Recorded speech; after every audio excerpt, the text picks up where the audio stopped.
Alberto Miralles. Métodos interpretativos. 3.5. Segunda revolución. Sentir realmente. Pero existe otro gran bloque pedagógico del sistema que es, sin duda, el más apasionante. Si todo debía ser de verdad, desde el decorado al vestuario, desde la sopa al grifo con verdadera agua, ¿por qué los sentimientos de los personajes no debían serlo también? El actor aceptaba ponerse una ropa que era exactamente igual que la que había llevado su personaje. ¿Por qué no sentir igualmente como el personaje?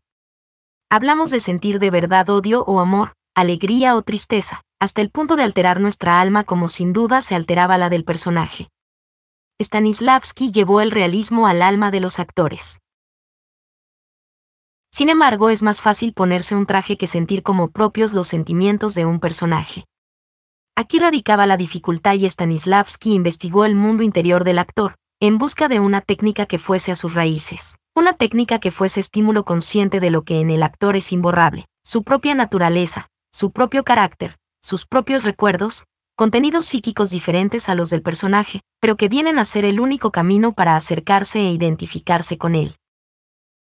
Por primera vez se formulaba la teoría de que el actor no puede prescindir de su propia personalidad para asumir la del personaje. Por lo tanto, lejos de olvidarse de sí mismo, debe hacer que emerjan sus propias vivencias. Bajo esta nueva perspectiva, el sistema stanislavskiano intenta conseguir la búsqueda de las voluntades del personaje para motivar la interpretación del actor. Un clima favorable a la emoción escénica. Medios para desencadenar una emoción auténtica en el actor, establecer un subtexto para expresar lo que está entre líneas, en los silencios, y enriquecer así el texto. 3.6. Construcción del personaje. Heredero de Antoine Isola, Stanislavski realizó una investigación paralela, acentuando el valor de los objetos y su relación con el actor para conseguir un uso lógico y que sirviera a la vez de concentración. El traje, el maquillaje, las luces, el decorado, la música, ayudan, pero no son suficientes. La transformación debe venir de dentro, de la vida interior. Por ejemplo, aunque los personajes hablen poco y sea breve su actuación, son personas igual que los demás, por eso las dotó de antecedentes, les construyó su vida anterior y posterior, haciéndoles más creíbles para el público, pero también para el propio actor. Hay un antes y un después porque el personaje no existe solo cuando entra en escena, ni deja de existir cuando sale de ella. Es una persona con una biografía, con un pasado que influye en su presente escénico y con un futuro que igualmente clarifica su presencia. Por eso Stanislavski borra de su vocabulario la palabra figurante o comparsa y la sustituye por la de colaborador. Stanislavski definió así su visión del arte interpretativo. Interpretar es crear la vida profunda de un espíritu humano y expresarla bajo una forma artística. Las palabras, vida, profunda, espíritu, humano y arte son las verdaderas claves de su sistema. 3.7. Inspiración. El primer problema que Stanislavski deseó afrontar fue el de la inspiración, porque él, que también era actor, había experimentado esa terrible falta de convicción a la hora de salir a un escenario. Pero también sabía que abandonarse a la caprichosa inspiración era aceptar el peligro de la incertidumbre, ser esclavo de ella. Por eso, sabiendo que la inspiración es de índole subconsciente, se dedicó a descubrir los estímulos que, controlados, pudieran excitarla. No se puede crear siempre subconscientemente y con inspiración. En todo el mundo no existe un genio capaz de ello. Por eso nuestro arte nos enseña primero a crear conscientemente y de forma concreta, porque así preparamos mejor el florecimiento del subconsciente, que es inspiración. Entregarse sin reservas a la inspiración es ponerse en manos de un dios loco. Para someterlo es preciso poseer una técnica. Esa es la psicotecnia, cuyo objetivo es suscitar en el actor la facultad creadora inconsciente por medio de la técnica consciente. La técnica consciente es la que evitará la caída en una actuación mecánica, gestos adquiridos, clichés fijos, es decir, una interpretación exterior, fría, que finge sentimientos inexistentes. Es una mecánica sobre la que se han basado no pocos vademecums en los que un dibujo mostraba la cara que había que poner, para expresar dolor, risa, sorpresa o dignidad. Lo de poner caras, para expresar sentimientos es la nociva enseñanza de esos librillos. Stanislavski rechazó esa mecánica y después de él, ya nadie es capaz de seguirla, salvo los directores de cine. Muchas veces hemos oído a un director decirle a un actor, pon cara de. Pero si el actor obliga a sus músculos a ponerse en lo que cree que es la expresión pedida, veremos muecas exageradas. Nosotros, cuando vivimos realmente, y eso es lo que deseaba el sistema de interpretación realista de Stanislavski, no ponemos caras, nos limitamos a sentir y las caras se ponen solas y en su justa medida. El director no debe, pues, decir, ponte, sino, siente. 3.8. Sí, condicional. Y como no siempre es fácil sentir en el momento en que se nos pide, Stanislavski ideó el sí condicional para una rápida identificación con el problema del personaje. Ese sí, llamado por él mágico, parte de un supuesto sencillo: si yo estuviera en la misma situación que el personaje, ¿qué sentiría? 3.9. Memoria emocional. Ilya Repin, 1844 a 1930, fue un pintor, compatriota de Stanislavski. Su cuadro, La resurrección de la hija de Jairo 1871, expuesto en el Museo Ruso de San Petersburgo, tiene una génesis singular.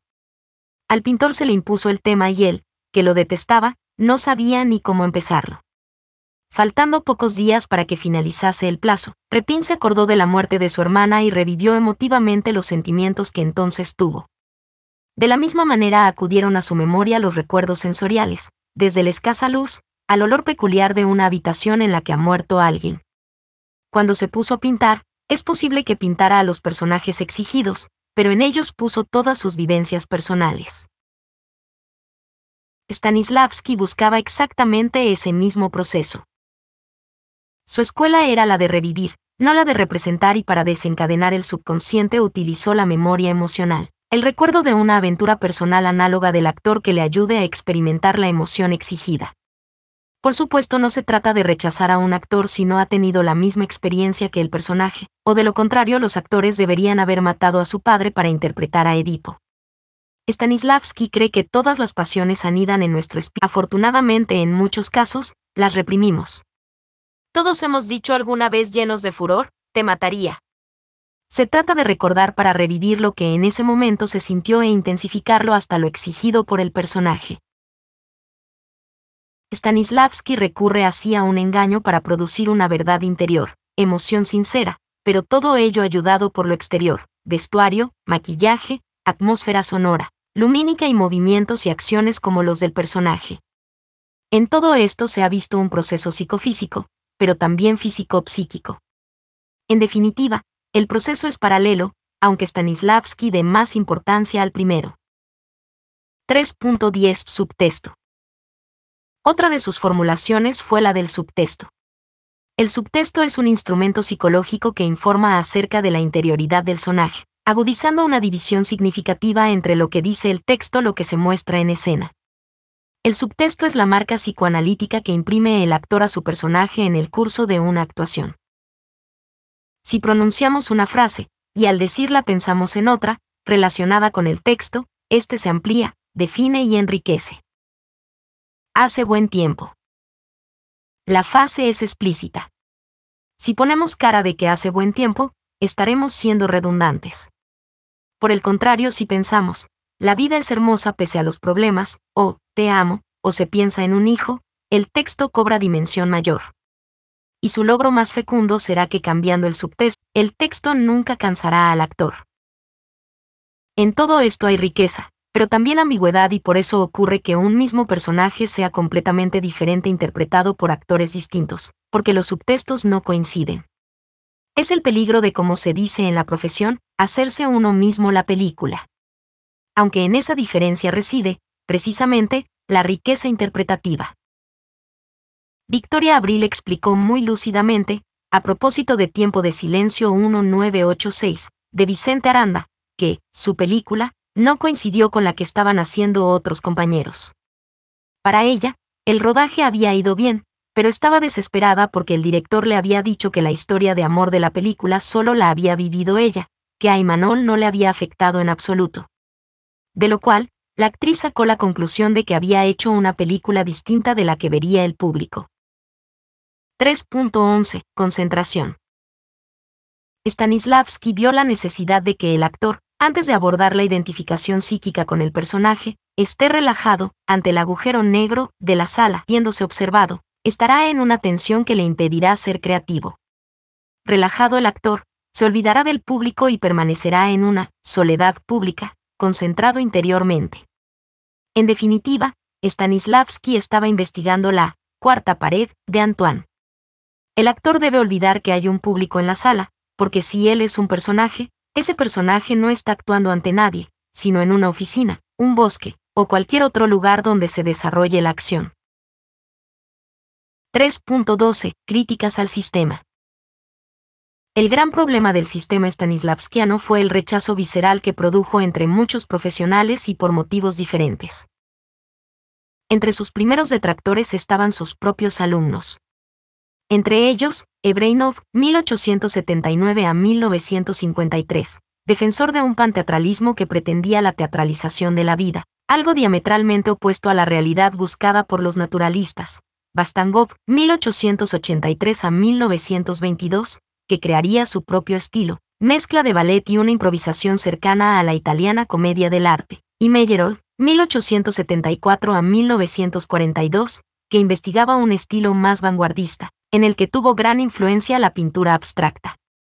Otros artistas que investigaron estéticas diferentes a los presupuestos naturalistas fueron Paul Fort, 1872 a 1960, y Luc Nepoe, 1869 a 1940, creadores del simbolismo. Y junto a ellos, debieron de influir en un clima de rechazo al naturalismo las últimas tendencias artísticas occidentales, el cubismo, el expresionismo alemán y más tarde, el teatro del absurdo. El sistema de Stanislavski quizás se hubiera seguido enseñando, pero de manera escolar y bastante anónima, porque tenía demasiados detractores. Pero ocurrió, como ya se ha dicho, que cuando el cine alcanzó su mayoría de edad artística, acudió al sistema para obtener interpretaciones más sobrias y adecuadas a la pantalla, convirtiéndolo en un instrumento actoral imprescindible. Por otra parte, la implantación en América del sistema, a través del Actors Studio, lo elevó a la fama de sus estrellas. Pero incluso cuando el sistema parecía haber logrado un prestigio incuestionable, se siguió negando su eficacia, aunque ha de reconocerse que las críticas se orientaban más que a Stanislavski, a sus seguidores. El tema más polémico y todavía sin resolver, es la injerencia del sistema y más tarde, del método en la vida privada, haciendo públicos los sentimientos mejor guardados. Forzando ligeramente este procedimiento, los ensayos pueden convertirse, y de hecho alguna vez se han convertido, en sesiones psiquiátricas, en las que los actores confiesan morbosamente sus secretos más íntimos. El problema es que en nombre del sistema de Stanislavski muchos o demasiados educadores crearon una pedagogía traumática, aprovechándose de la inexperiencia de los alumnos. Óscar Ceballos escribió en el prólogo a la interesante antología de Sergio Jiménez El Evangelio de Stanislavski según sus apóstoles que pertenecía a una generación maleducada en los excesos del sistema y citaba ejemplos de maestros que para desarrollar vivencias en sus alumnos realizaban verdaderas salvajadas, tales como quemar vivo a un ratón para que los estudiantes pudieran retener en su almacén de experiencias los chillidos del roedor, o sembrar de colillas encendidas el suelo para que con los pies desnudos las pisaran y sintiendo el dolor lo pudieran representar después en escena. No es menos cruel y peligroso obligar a los alumnos a practicar la masturbación públicamente para lograr desinhibirse.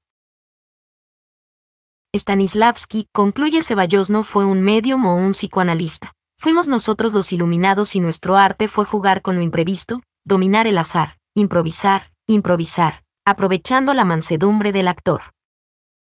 Javier Bardem, explicando en El País del 26 de octubre de 1997, su propia experiencia en Perdita Durango 1997, de Alex de la Iglesia, concluye que investigar es bueno, pero que hay que hacerlo moderadamente y en la dirección adecuada. Hay una leyenda de la documentación del actor que me parece excesiva. Ese hombre que se tira 8 meses en un hospital para saber qué siente un enfermo, eso es solo publicidad. Si se hace, no hay que decirlo nunca. Y además, no creo que sea necesario hacerlo excepto en contadas ocasiones. Yo tuve que acercarme a la santería con la cabeza gacha, porque me daba miedo, pero descubrí un mundo lleno de amor y limpieza que poco tiene que ver con mi personaje de Romeo Dolorosa, con lo cual no me sirvió de nada.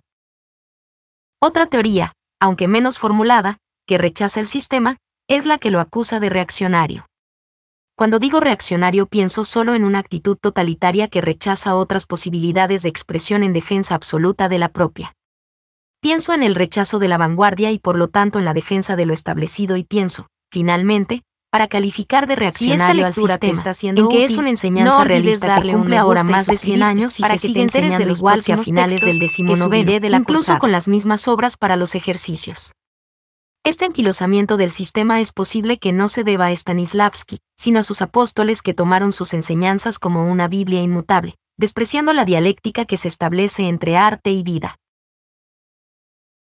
Reconocer que los frutos de esta enseñanza han sido estimables y lograron renovar en su momento la escena, no impide pensar en las otras posibilidades que fueron abortadas por su triunfo. Y si ese rechazo existió desde el mismo momento de la formulación del sistema, fue mucho mayor en España, cuando en 1991 la revista Primer Acto, en su número 239 de mayo-junio, publicó unos artículos donde se habló por primera vez de la ambigüedad política del maestro ruso y de las cartas laudatorias que enviaba a Stalin en un momento de brutal represión. Una vez destapada la caja de Pandora, toda la vida de Stanislavski tuvo que ser revisada. Sucesos hasta entonces pasados como anécdota, tuvieron significación distinta, como el hecho de que en 1897 fundara el Teatro Popular de Arte de Moscú y que 2 años después desapareciera lo de «popular», o que en 1937 aceptara un homenaje nacional en un momento de durísima represión a cargo de Stalin, la que llevará al pelotón de ejecuciones, 2 años más tarde, a Meyerhold. Hay que recordar también, y en Primer Acto lo cuenta Anatoly Smelyansky, que para solucionar hacia 1935 las querellas internas del Teatro de Arte, Stanislavski le pidió a Stalin que enviara al teatro a un administrador comunista experimentado y culto, para reforzar la organización del partido dentro del teatro. Con estas actitudes, no es de extrañar que el sistema acabase siendo el soporte artístico del realismo socialista, la estética excluyente impuesta por el gobierno de Stalin. 4. El método, traducción americana del sistema. Se ha llegado a identificar el Actors Studio con Lee Strasberg, 1901 a 1982, y, sea o no cierto, esa es ya una creencia difícil de borrar de la historia. En la temporada 1923 a 24, actúa en Nueva York el Teatro de Arte de Moscú, dirigido por Stanislavski. Lee Strasberg asistió a las representaciones y aunque tanto el vestuario como los decorados le parecieron irreprochables desde el punto de vista de reproducción histórica, consideró que, teatralmente, eran lastimosos. Lo que sí le deslumbró fue la interpretación, hasta el punto de decidirle a ser actor, como cuenta en su ensayo Un sueño de pasión. Vyacheslav Boleslavsky y María Uspenskaya, 2 actores del Teatro de Arte, decidieron quedarse en Nueva York y fundar una escuela o American Laboratory Theater para explicar las teorías de su maestro. Entre los primeros alumnos se contaron Lee Strasberg y Harold Clurman, quienes en 1931 fundaron el Group Theater. Disuelto el grupo durante la guerra, Strasberg y Elia Kazan fundaron en 1947 el Actors Studio, donde aplicaron las enseñanzas de Stanislavski, según las puntualizaciones y variaciones de Mikhail Chekhov, también miembro del Teatro de Arte de Moscú. La lección más valiosa del laboratorio, como cuenta Strasberg en sus memorias, no fueron los ejercicios físicos y psicológicos, sino el sistema coherente de preparación de actores, del que destaca la estimulación de la creatividad. A ese conjunto de enseñanzas, procedente de Stanislavski, Strasberg añadió sus propias interpretaciones y al resultado le llamó método. Hay que destacar, pues, que Strasberg jamás estudió con Stanislavski, sino con alumnos de este que a su vez deberían aportar sus propias variaciones. Por lo tanto, el método debe considerarse respecto al sistema una variante de la investigación actoral. El mismo Strasberg, al explicar en sus memorias su trabajo en el Group Theater, explica que deseaba obtener resultados, sin imitar las realizaciones de Stanislavski y sus discípulos. Su hijo John, también dedicado a la enseñanza, y deseándolo o no favorecido por la fama de su padre, continuó esa línea pedagógica de interpretación realista, pero a su vez la modificó. Para John Strasberg, en las clases de su padre existía, como declaró a ABC del 16 de enero de 1989, cierto control sobre la voluntad del actor, algo que sobrepasaba la estricta coordinación y lo convertía en alguien capaz de expresar sus sentimientos de una manera rígida y mecánica. Se enfatizaban las emociones y no la creación de la vida. Puede decirse que la escuela realista ha cimentado su trabajo en la creación de emociones. Pero esto es insuficiente. El actor debe ser muy sincero, muy responsable y, sobre todo, debe decir la verdad sobre el escenario. Esto quiere de que debe asumir su nivel de verdad, por muy tópico que parezca. Si el actor dice la verdad que late debajo de sus palabras, siempre habrá teatro. Yo trato de estimular la capacidad del actor para percibir la realidad y, en consecuencia, para transmitirla. La vida, para mí, es la sensación de vivir naturalmente esa sensación. Stanislavski está en el origen del método, pero si no se estudió con él y además se van aportando variaciones, honestamente nadie puede decir que enseña el sistema del maestro ruso. Por eso, Italo Calvino, citado por Fernando Trueba, define con su habitual ironía el método al que otorga carácter representativo del espíritu norteamericano neoyorquino, tan práctico como impúdico, ya que no duda en asimilar. El componente ruso, stanislavskiano en este caso, llegado a través de judíos, mezclado con el componente freudiano de sinceridad interior, enraizado en el viejo componente protestante de confesión pública. Todo ello amalgamado por el fundamental componente pedagógico anglosajón, por el que se cree que todo se puede enseñar. 4.1. Críticas al método. En el Actors Studio se hacía abuso de la memoria sensorial traumática, igual que más tarde se hizo en España. Su explicación podría estar en que, sabiendo que la ley general stanislavskiana dice que el actor ha de hallar emociones subconscientes en sí mismo, semejantes a las del personaje, los stanislavskianos fundamentalistas se sumergen hasta la morbosidad para encontrar en su subconsciente las huellas en las que se cumplan esas leyes. Y así, con el empleo despiadado del psicoanálisis, descubren a los alumnos que en su infancia estaban enamorados de sus padres, que en su juventud odiaban a sus hermanos y que siempre han ocultado tendencias homosexuales. Es el mismo error que cometió el naturalismo, ya que, para que su investigación se acomodase a las leyes del determinismo, buscaban solo los textos en los que esas leyes se cumplían, obteniendo así una nómina de personajes psicóticos, profundamente melodramáticos. Son los riesgos de un método de enseñanza que remueve los cienos y sombras del subconsciente, en palabras de Juan Guerrero Zamora. El actor de esta entidad queda entregado no solo a la verdad del personaje, sino frecuentemente a su propia angustia.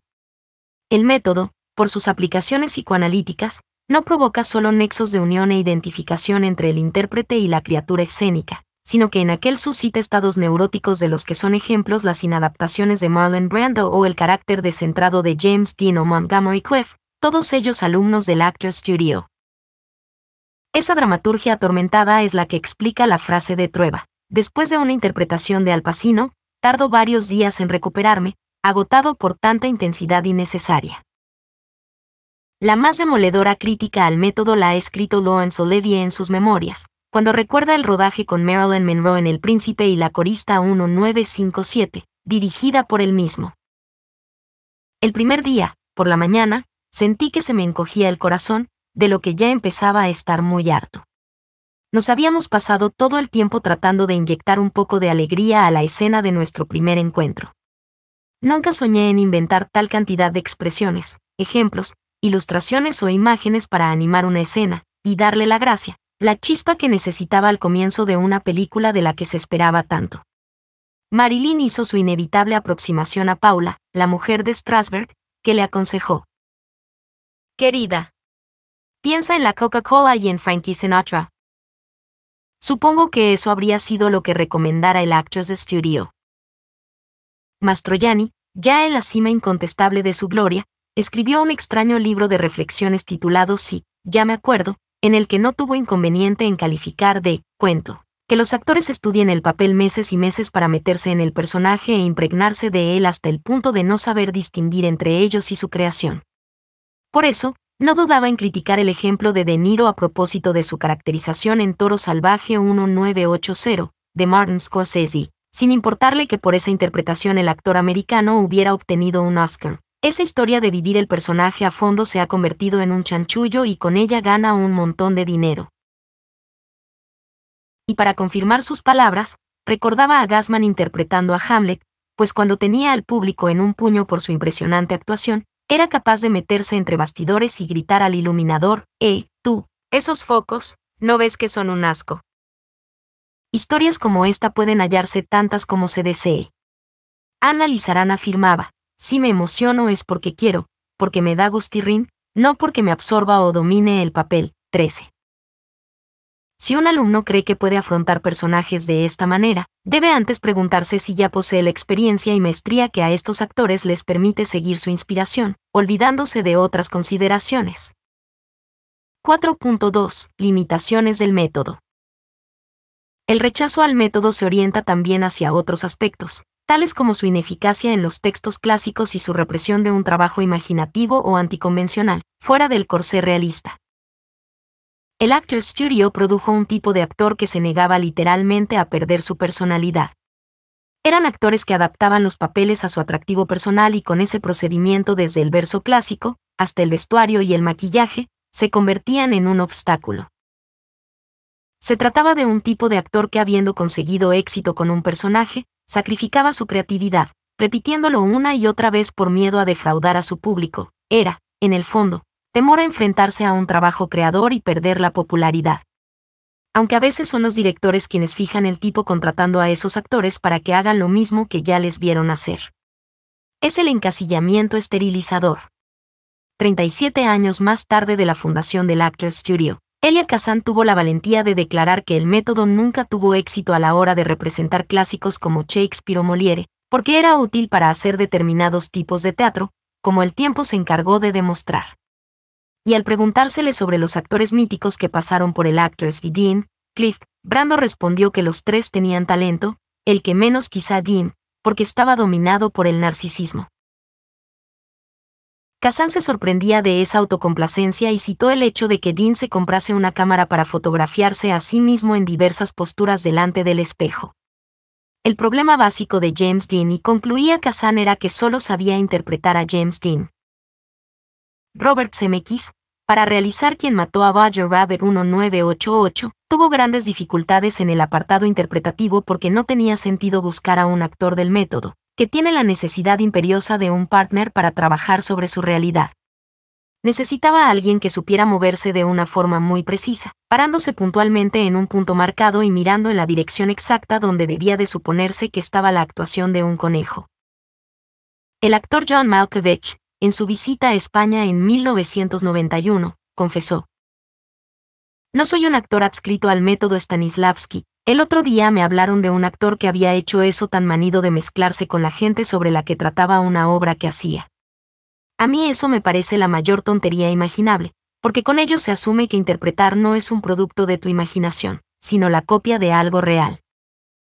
El hijo de Strasberg, John, ha publicado un ajuste de cuentas con su padre.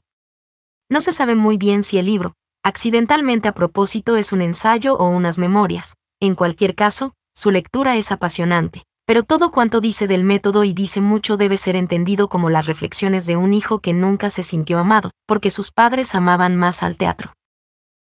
Ya en la introducción de su libro puede leerse una carga de profundidad de este calibre. Mi padre es reconocido por haber convertido a Marlon Brando, Robert De Niro, James Dean, Montgomery Clift y cualquier otro miembro del Actors Studio en lo que son.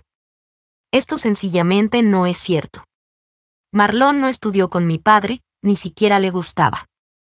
James Dean trabajó allí una vez y, cuando mi padre le criticó, nunca más volvió. De todos modos, la leyenda nos ha llevado a pensar que lo importante es el sistema que uno estudia y no la manera en que el artista se desarrolla a partir de ese estudio.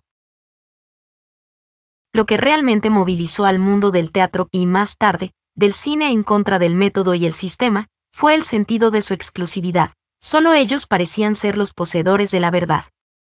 Los otros métodos eran espurios.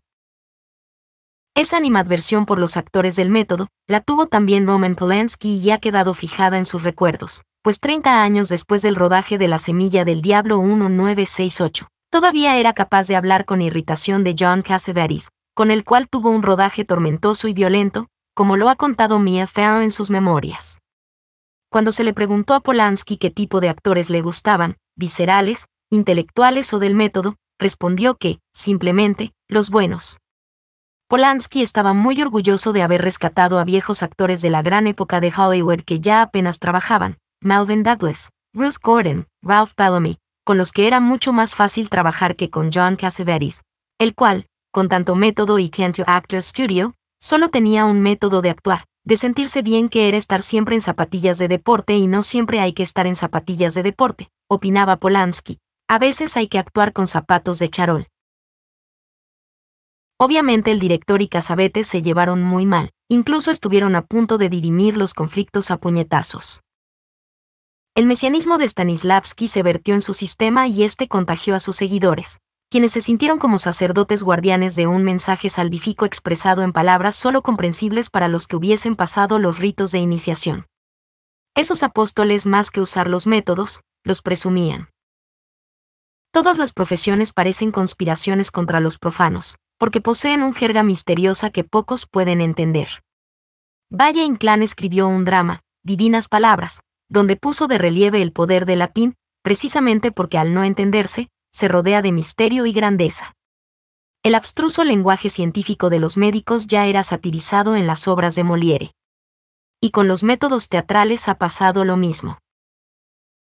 Palabras como catarsis, coreuta, tablilla, cuarta pared, grotowskiano, organicidad, efecto V, tramoya, bululú, traspunte, escotillón, chacena, embocadura y tantas otras, poseen un sugerente hermetismo, que aumenta cuando la terminología se emplea en idiomas diferentes: deus ex machina, cachet, pathos, gag, sketch, happening, leitmotiv, star system, atrezo, o se recurre a un argot específico: dar el pie, poner la mueca, meterse en un jardín, quedarse en blanco, o palabras que significan cosas completamente diferentes a las que expresan, como gallinero, morcilla o tifos.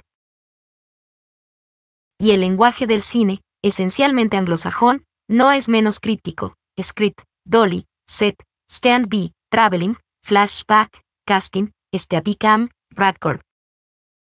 Si esa terminología se emplea sin estar asimilada, provocará cierta irrisión en quienes la escuchen, porque demostrará en quienes la usan una pedantería insufrible o un deseo de ocultar una ignorancia lógica. Por otra parte, si se es nuevo en la profesión, el sistema y sobre todo, el método, produjeron, además, una oleada de actores que, malinterpretando las enseñanzas, buscaron una naturalidad que acabó en estereotipo, rascarse, sonarse, limpiarse las gafas, o pausas cuyo único fin era hacer creer que se estaba creando un poderoso subtexto. También el uso de objetos con el fin de concentrarse en ellos, pero que carecían de justificación para el personaje. La impresión general fue de un virtuosismo narcisista que sacaba a flote al actor, pero anegaba al personaje. Son interpretaciones que, contempladas hoy, parecen envejecidas. Vuelvo a insistir en que el actor aprenderá los métodos para usarlos, no para explicarlos.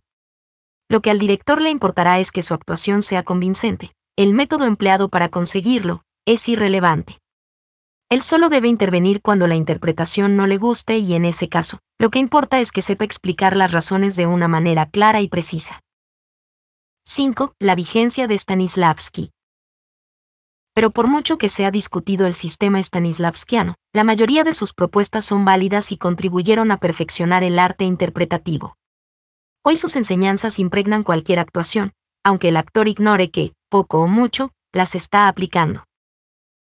Cuando un actor colabora para conseguir que destaque el conjunto del espectáculo o la película y no él, está siguiendo el sistema. Cuando un actor se pregunta de qué forma construir un personaje de manera lógica, con decoro físico y psíquico, está siguiendo el sistema. Si utiliza su propia experiencia vital, sigue el sistema. Si observa la realidad que le rodea para obtener información y verterla en el personaje, sigue el sistema. Si afronta su trabajo como una contribución a la obra y no supedita la obra a su trabajo, sigue el sistema. Si se emociona realmente, no importa cómo sintiendo como propios los sentimientos del personaje, sigue el sistema. No era poco en la época de Stanislavski. Que hoy, 100 años después, siga siendo válido, demuestra su importancia. Si esta lectura te está siendo útil, no olvides darle un me gusta y suscribirte, para que te enteres de los próximos textos que subiré de la cursada.